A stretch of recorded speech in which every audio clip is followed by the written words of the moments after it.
Assalamualaikum warahmatullahi wabarakatuh. Halo teman-teman, di video kali ini kita akan mengerjakan latihan soal TWK CPNS 2023 dan video ini video yang ke-95. Soal pertama. Asal-usul Pancasila bermula dari kausa materialis, yakni Pancasila berasal dari bahasa Indonesia sendiri, diambil dari adat kebiasaan masyarakat, kebudayaan, dan dalam nilai-nilai agama. Setelah Pancasila mendapatkan bahan untuk membuatnya, barulah Pancasila dibentuk atau disebut kausa formalis. Pancasila dibentuk rumusannya pada saat A. Sidang PPKI, B. Sidang BPUPKI, C. Proklamasi Kemerdekaan, D. Pembentukan Panitia 9, E. Pengesahan Piagam Jakarta. Yang ditanyakan adalah kapan rumusan Pancasila dibentuk. Berikut pembahasan soal nomor 1. Pemilihan tanggal 1 Juni sebagai hari lahir Pancasila merujuk pada momen Sidang Dokuritsu Jumbicho Sakai atau Badan Penyelidik Usaha-Usaha Persiapan Kemerdekaan Indonesia atau BPUPKI dalam upaya merumuskan Dasar Negara Republik Indonesia atau Dasar Negara kita sebut juga dengan Pancasila. Jadi Pancasila dibentuk rumusannya pada saat Sidang BPUPKI. Jawaban soal nomor 1 adalah pilihan B. Soal nomor 2. Ketatanegaraan Indonesia mengalami bolak-balik pergantian Undang-Undang Dasar, mulai dari Undang-Undang Dasar Negara Republik Indonesia tahun 1945 naskah asli, Konstitusi RIS, Undang-Undang Dasar Sementara tahun 1950, sampai saat ini Undang-Undang Dasar Negara Republik Indonesia tahun 1945, hasil perubahan yang keempat.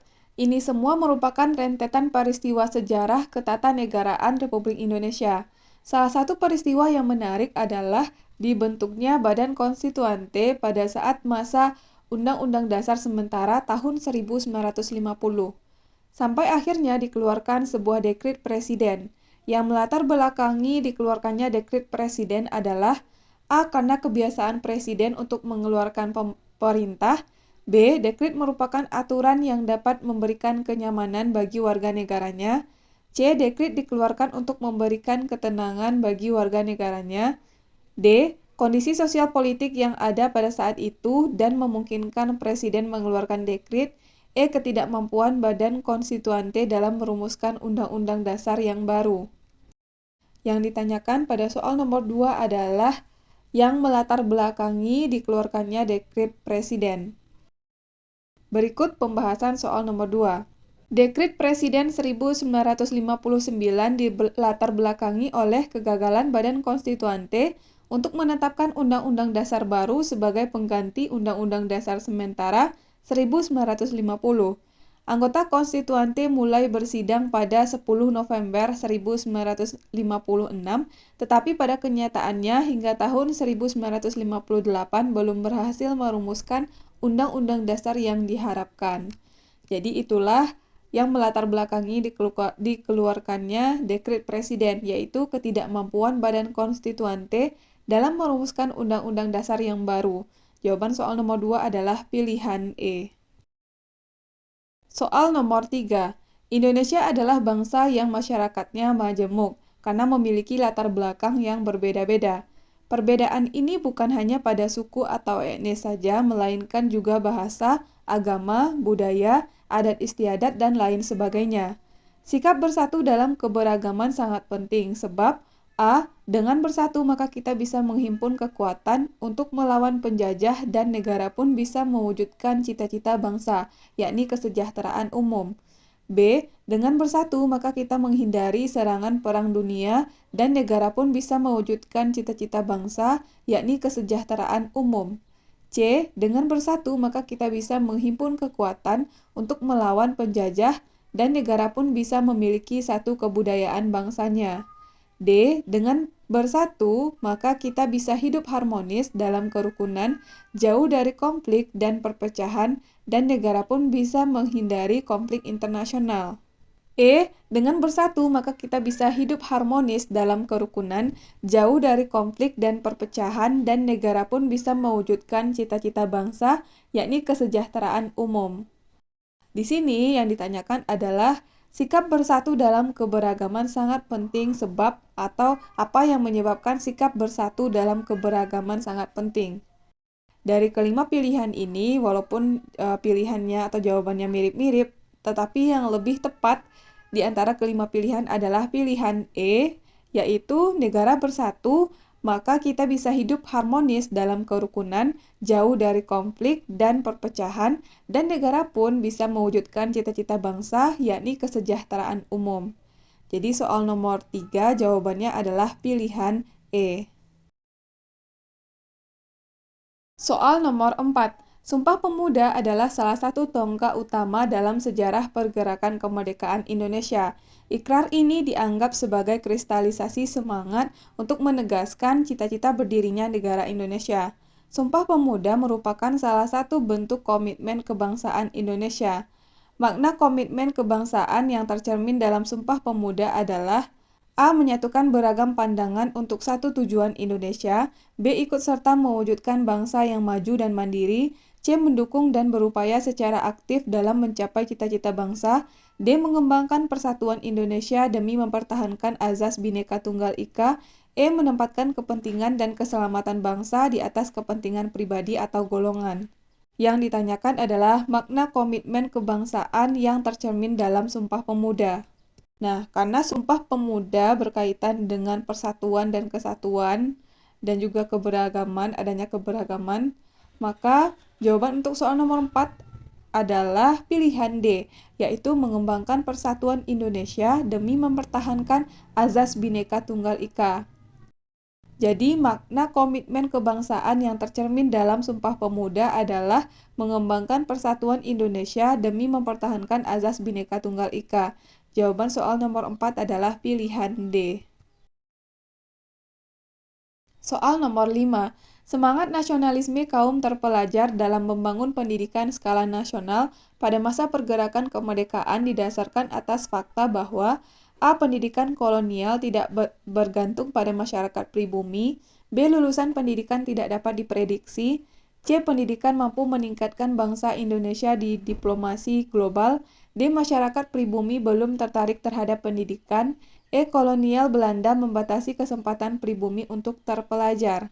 Yang ditanyakan adalah semangat nasionalisme kaum terpelajar dalam membangun pendidikan skala nasional pada masa pergerakan kemerdekaan didasarkan atas fakta bahwa jawabannya adalah pilihan C, bahwa pendidikan mampu meningkatkan bangsa Indonesia di diplomasi global. Jawaban soal nomor 5 adalah pilihan C. Soal nomor 6.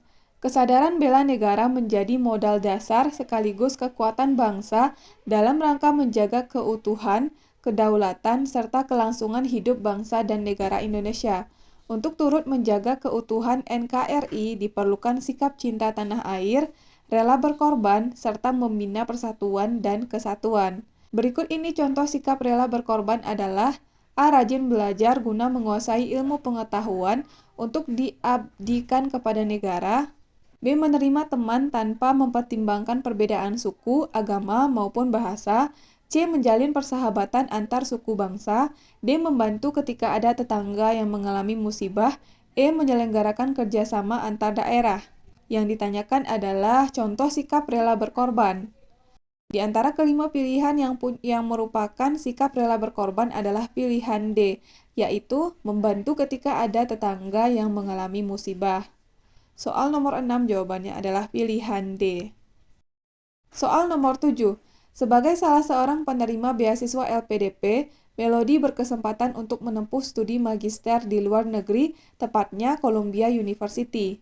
Ia tahu bahwa dana yang digunakan LPDP untuk membiayai sekolahnya diambil dari APBN. Untuk itu, wujud bela negara yang dilakukan Melody sebagai balasan kepada Indonesia adalah A. Menuntut gaji kepada pemerintah, B. Mengembangkan ilmu pengetahuan untuk meneruskan karir di sana, C. Memberikan bantuan kepada mahasiswa luar negeri yang ingin melanjutkan pendidikan, D. Memberikan informasi penting kepada pemerintah luar negeri, E. Mengembangkan ilmu pengetahuan dan kembali untuk mengabdi di dalam negeri. Ketika kita mendapatkan beasiswa dari pemerintah, yang mana beasiswanya itu diambil dari APBN, maka wujud bela negara yang bisa kita lakukan kepada negara adalah yaitu pilihan E, mengembangkan ilmu pengetahuan dan kembali untuk mengabdi di dalam negeri. Jadi soal nomor 7 jawabannya adalah pilihan E. Soal nomor 8. Ancaman terhadap negara mempunyai keterkaitan dengan terwujudnya integrasi nasional. Integrasi nasional merupakan proses penyatuan dan penyesuaian antara kebudayaan yang berbeda-beda sehingga tercipta suatu keselarasan dalam kehidupan bermasyarakat. Perhatikan pernyataan berikut ini. 1. Tumbuhnya persatuan kedaerahan yang amat sempit. 2. Adanya perbedaan pendapat di dalam masyarakat. 3. Timbulnya konflik antar suku. 4. Munculnya kesenjangan sosial karena sumber daya alam yang berbeda. Pernyataan tersebut di atas adalah merupakan sebuah tantangan atau ancaman akibat dari adanya faktor A. Pemerintah yang tidak memperhatikan rakyatnya. B. Kebudayaan yang tidak merata. C. Pembangunan yang tidak merata. D. Kebinekaan bangsa Indonesia. E. Penegakan hukum yang lemah. Tumbuhnya perasaan kedaerahan yang amat sempit, adanya perbedaan pendapat di dalam masyarakat, timbulnya konflik antar suku, munculnya kesenjangan sosial karena sumber daya alam yang berbeda. Semuanya merupakan tantangan atau ancaman karena adanya faktor pembangunan yang tidak merata. Jadi jawaban soal nomor 8 adalah pilihan C, karena adanya pembangunan yang tidak merata. Soal nomor 9. Ancaman dari luar berupa penetrasi nilai-nilai budaya luar sulit dibendung. Kemajuan teknologi informatika mengakibatkan dunia menjadi desa global, tempat interaksi antar masyarakat dunia. Akibatnya yang terjadi tidak hanya transfer informasi tetapi juga transformasi dalam sublimasi nilai-nilai luar secara serta-merta akan sulit dikontrol. Berikut ini yang merupakan salah satu bentuk ancaman di bidang sosial budaya adalah A. Semakin memudarnya apresiasi terhadap nilai-nilai budaya lokal yang melahirkan gaya hidup individualis, konsumerisme, dan hedonisme. B. Semakin maraknya penyeludupan narkoba imigran gelap masuk ke Indonesia. C. Semakin mudahnya kita mendapat informasi di bidang apa saja dengan kecanggihan teknologi informatika. D. Semakin terpuruknya pendapatan pengusaha kecil di Indonesia karena tidak mampu bersaing harga dengan produk luar negeri. E. Semakin maraknya perdebatan antara politik yang berdampak pada menipisnya kepercayaan masyarakat pada elit politik. Yang ditanyakan adalah salah satu bentuk ancaman di bidang sosial budaya. Di antara kelima pilihan ini yang merupakan salah satu bentuk ancaman di bidang sosial budaya adalah pilihan A, yaitu semakin memudarnya apresiasi terhadap nilai-nilai budaya lokal yang melahirkan gaya hidup individualis, konsumerisme, dan hedonisme. Jadi soal nomor 9 jawabannya adalah pilihan A. Soal nomor 10. Salah satu azas yang digunakan oleh KPK dalam menjalankan wewenangnya adalah azas keterbukaan, yaitu azas yang membuka diri terhadap hak untuk memperoleh informasi yang benar, jujur, dan tidak diskriminatif tentang penyelenggaraan negara dengan tetap memperhatikan perlindungan atas hak azazi, pribadi, golongan, dan rahasia negara. Azas ini penting untuk dijadikan landasan karena A. Masyarakat dapat lebih memahami bagaimana jalannya pemerintahan baik dalam penyusunan, pelaksanaan, dan hasil yang dicapai pun akan maksimal. B. Merupakan prasyarat lahirnya sistem pemerintahan yang demokratis. C. Merupakan instrumen penting guna menopang terwujudnya supremasi hukum, kehidupan demokratis, dan perlindungan hak-hak warga negara. D. Memberikan sebuah pertanggungjawaban terhadap hukum yang dimana ditegakkan oleh keadilan. E. Menjamin kejelasan dari suatu produk hukum positif yang ada. Yang ditanyakan adalah pentingnya azas keterbukaan dijadikan landasan karena jawabannya adalah pilihan A, karena masyarakat dapat lebih memahami bagaimana jalannya pemerintahan baik dalam penyusunan, pelaksanaan, dan hasil yang dicapai pun akan maksimal. Jadi soal nomor 10 jawabannya adalah pilihan A. Oke, sekian video kali ini. Kita udah selesai bahas 10 soal. Mudah-mudahan video ini bermanfaat untuk teman-teman semuanya. Terima kasih udah nonton sampai selesai dan sampai ketemu lagi di video selanjutnya.